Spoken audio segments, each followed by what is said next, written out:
you know, a lot of things came to me early on, like the Harry Potter and all that. Could have had Baz Luhrmann's Harry Potter. Again, congratulations on this. It was so great. You have such a legendary career and catalog. So I want to dive into some other projects before we talk about this. Sure. But before I do so, you don't just create films that just get released. You have such an impact on culture and you create these amazing moments. What was the first time you really realized that your films had that kind of impact? Strictly Ballroom, actually. Yeah. I mean, the first one, because it started out, I started out as a devised play. I eventually convinced them to let me make the movie. One distributor had it in Australia. He saw it and said, it's the worst film I've ever seen, and you've ruined the lead actress, this older actress, who played the mum in its career. No. He cancels our one cinema. We go up the coast. He doesn't realize that actually 1 year later she will win the best actress, but she will die before she knows. Sad. But we go up and I get a call from a guy who goes, my name is Pierre Rission, I'm from the Ghent Film Festival and I've just seen your Strictly Ballroom and I'm going to offer you a 12 o'clock screening. We go, we're nobodies.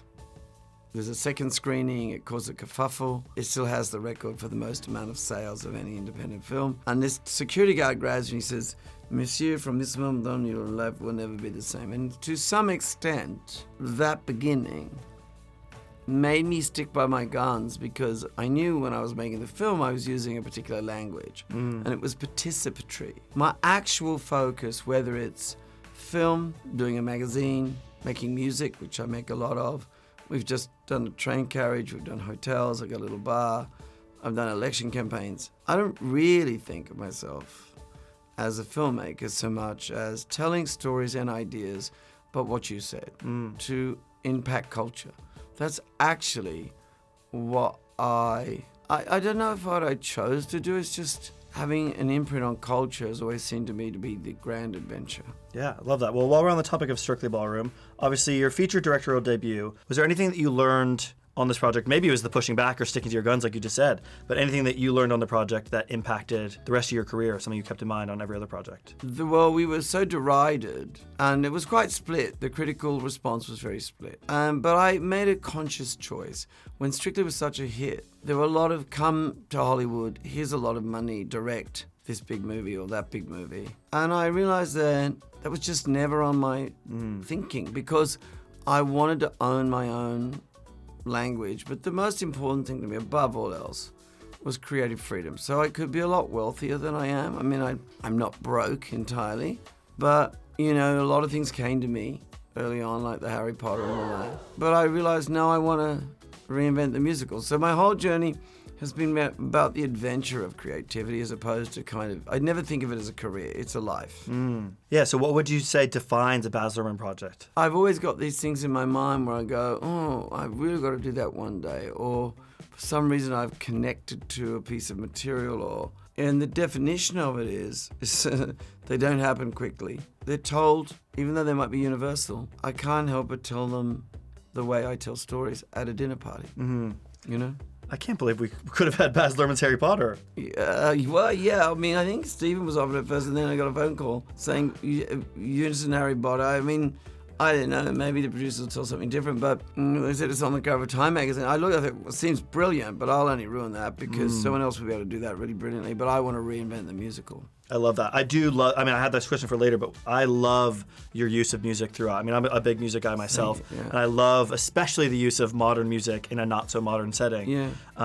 So what is it about music why is that a part of your process? I mean, I see it all in equal value. You know, in some regard, I'm an operatic director because opera is more like film than a play is.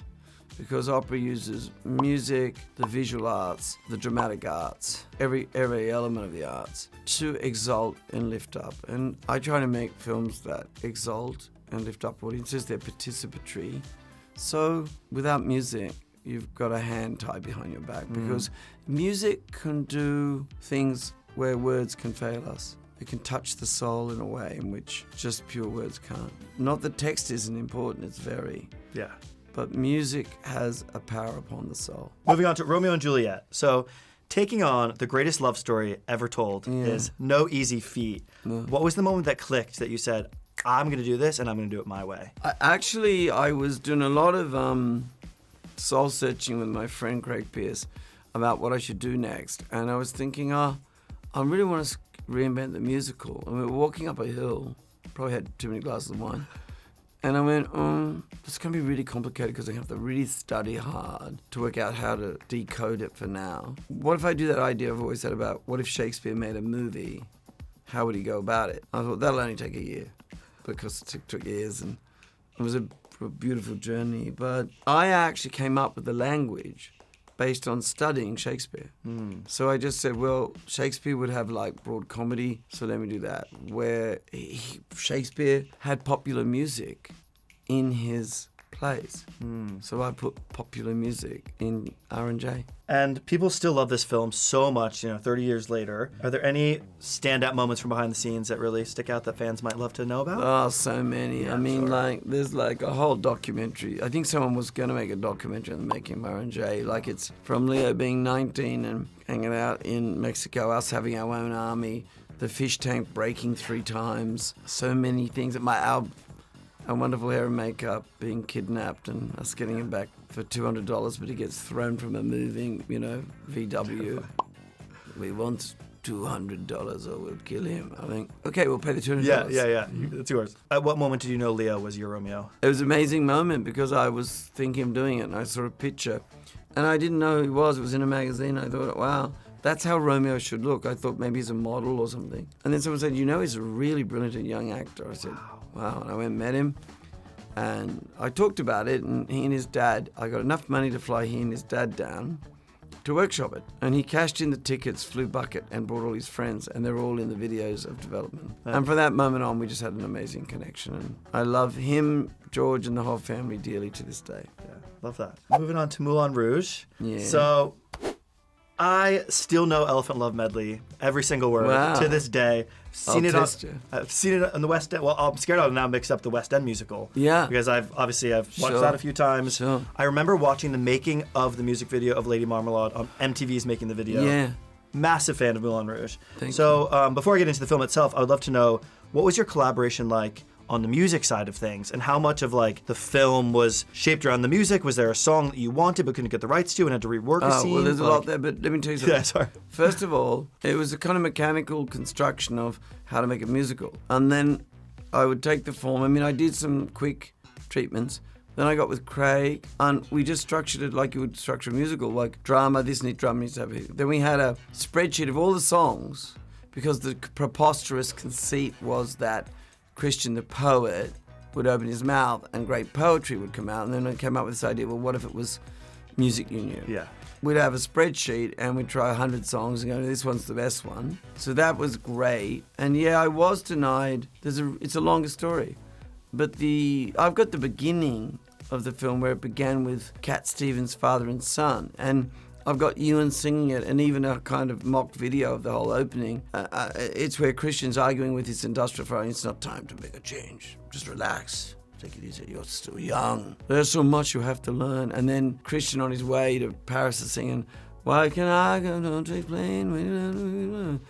I know I have to go away. I know I have to. And then at the time, Cat Stevens, of course, was very religious, and he denied usage.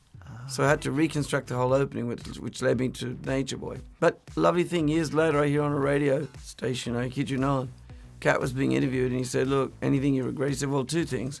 One, I put down the guitar, and one day my son came home, said, Dad, do you know anything about music? He said, well, a little bit. And I realized that I should do music. And 2, denying Baz Luhrmann the use of father and son in Moulin Rouge.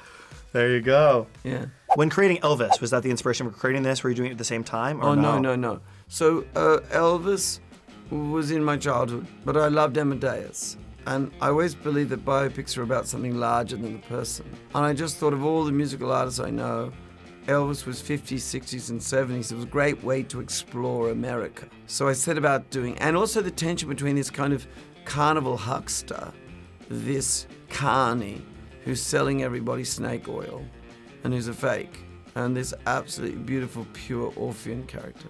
So I do that. But on the road there, I accidentally hear about this mythical footage that we might be able to use in the film. I had the money to go literally into the salt mines in Kansas City where billions of feet of footage of MGM's catalogues are kept, apparently dry. And then they start showing me these photos of kicking in doors, and here are 67 boxes of footage, both from Vegas at his peak, 16 mil on tour, and 8 mil we came into control of. And from that moment on, we had all of this footage, and there was a bit of release the tapes, you know. And well, what to do, you know? And so John O'Rebin and I went, well, look, we only had the footage. It took 2 years to find the sound and get that all back. And we went, what if we found this one tape, 40 minutes of Elvis speaking. And docos with Elvis are always people talking about him. What if Elvis just came to you in a dream and he told you his story? So all the musical choices, 72 songs, were about just illuminating him telling you it as he says at the beginning of the film from his side of the story. Yeah. Yeah. I loved it. And obviously there's so many more questions I have for you, but looking back, is there one scene or sequence or moment that you're just the most proud of or can't believe you actually pulled off? I don't ever put things in lists, you know, with art, but I think overall, the thing that is the most astounding even for me after all the time I spent, you know, office in Graceland, you know, 18 months, all that, is you just learn how empathetic, humble, kind, funny he is. He's funny. And self-depreciate. Like, I think he's making people feel relaxed because inside he feels very insecure, but he looks like a god. So I think he's always just trying to goof it up so everyone feels relaxed. Yeah, the footage of the background singers laughing when he was doing stuff on stage. So close to so this with inspirations, and he comes in and kisses them, and he did very, very kind things with them, not for this interview, but there's a great moment, one of the original singers the year before, she had a daughter called Whitney Houston, and Whitney meets Elvis at 10. And she tells the story, she goes, you know, I met Elvis, and you don't go like, hello, Mr. Elvis. You just walk in, you look at him, and you just stare. Wow. Because he's that overwhelming physically. Well, thank you so much, Ellie. That's time. No, man. We've chatted to you for hours, but yeah, thank you so much. It's lovely chatting.